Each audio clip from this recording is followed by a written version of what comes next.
कार्यकर्ते थोडस सहकार्य करा. अपराऊंड करा मी सगळे येतील. अपराऊंड करा.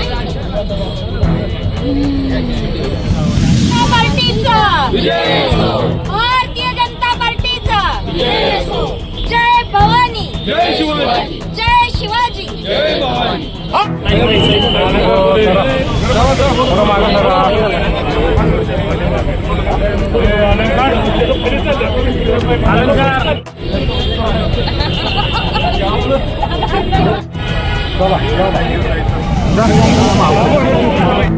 एक मिनिट.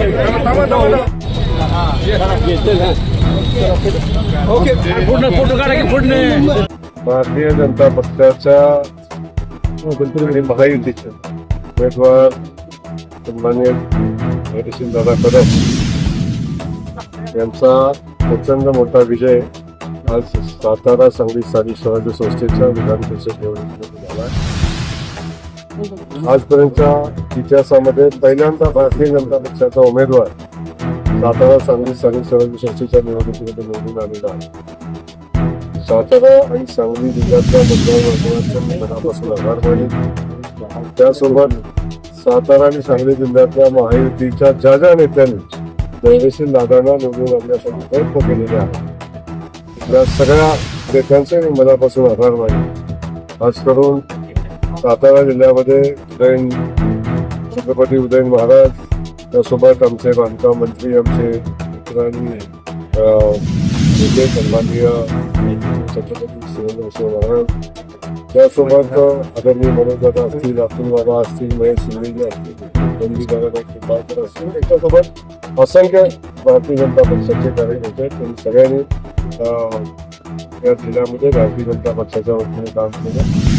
महायुतीच्याही काही नेत्यांनी यामध्ये काम केलं आणि आज आपण पाहतो की धैर्यशील दादा विक्रमी मताने निवडून आलेले आहेत.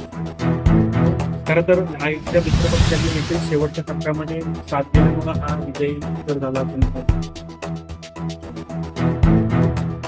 विजय महायुतीनं काम केलेलंच आहे.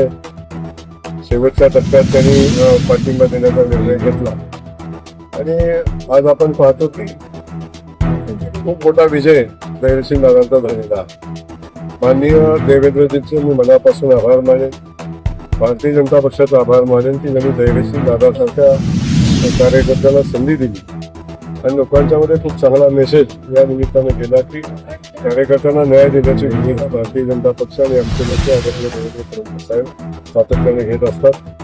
त्यामुळं आम्ही पहिल्यापासून महायुती म्हणून ही निवडणूक लढवण्याचा निर्णय घेतलेला होता आणि कुठल्याही परिस्थितीमध्ये जे लोक सोबत येतील त्यांना सोबत घेऊन अगदी कोण नाही आलं तरी ही निवडणूक जिंकायचीच आहे या उद्देशानं निवडणूक लढवण्याच्या सूचना माननीय देवेंद्र फडणवीस साहेबांनी दिलेल्या होत्या.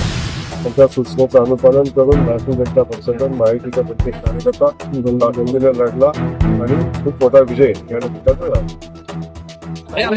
भारतीय जनता पार्टीच्या वरिष्ठ नेत्यांनी विशेषतः महाराष्ट्राचे मुख्यमंत्री आदरणीय देवेंद्र फडणवीस साहेब, प्रदेशाध्यक्ष रवींद्र चव्हाण साहेब आणि महायुतीच्या सर्व नेत्यांनी मला सांगली सातारा विधान परिषद लढण्याची संधी दिली.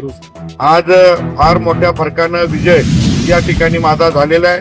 मी सर्व महायुतीच्या राज्य लेवलच्या सर्व नेत्यांना मनापासून धन्यवाद देईन आणि ज्यांनी मला हा विक्रमी मतदान विजय केलं ते नगरसेवक, जिल्हा परिषद सदस्य, पंचायत समितीचे सभापती यांना सुद्धा मनापासून धन्यवाद देईन की त्यांच्याशिवाय हा विजय अशक्य नव्हता. सातारा जिल्ह्यातील आमचे सर्व मंत्री, विशेषतः आदरणीय उदयन महाराज, आदरणीय शिवेंद्र बाबा, आदरणीय जयकुमार गोरे भाऊ, भारतीय जनता पार्टीचे सर्व नेते मंडळी आणि महायुतीचे सर्व नेते मंडळी यांनी माझा विषय सुकर केला. सांगली जिल्ह्यातले पालकमंत्री आदरणीय चंद्रकांत दादा पाटील, भारतीय जनता पार्टीचे सांगली जिल्ह्याचे सर्व नेते मंडळी, आमदार आणि महायुतीचे सर्व नेते मंडळी यांनी माझ्यासाठी प्रयत्न केले. मी सगळ्यांचा ऋणी आहे आणि नम्रतापूर्वक आम्ही विजय स्वीकारत. सांगली सातारा विधान परिषदेच्या अनुषंगानं काय नेमका पुढील देश कसा असणार तुमचं काय? नगरसेवक, जिल्हा परिषद सदस्य आणि पंचायत समितीचे सभापती आणि सरकार याच्यामधला दुवा म्हणून त्यांच्या काही अडीअडचणी, त्यांचे प्रश्न, विकासात्मक त्यांच्या अडचणी या सोडवण्यासाठी मी नक्की प्रयत्न करेन. 32 वर्ष राजकारणात होता. 32 वर्षानंतर तुम्हाला आता तुमच्या निष्ठेचं फळ मिळालं असं म्हणायचं का? हा, 30-32 वर्ष राजकीय सामाजिक क्षेत्रात काम करतोय. भारतीय जनता पार्टीनं आणि आमच्या सर्व नेते मंडळींनी मला संधी दिली आणि जे मी काम केलं त्याचं कुठंतरी फळ मिळालं असं म्हणायला काही हरकत नाही.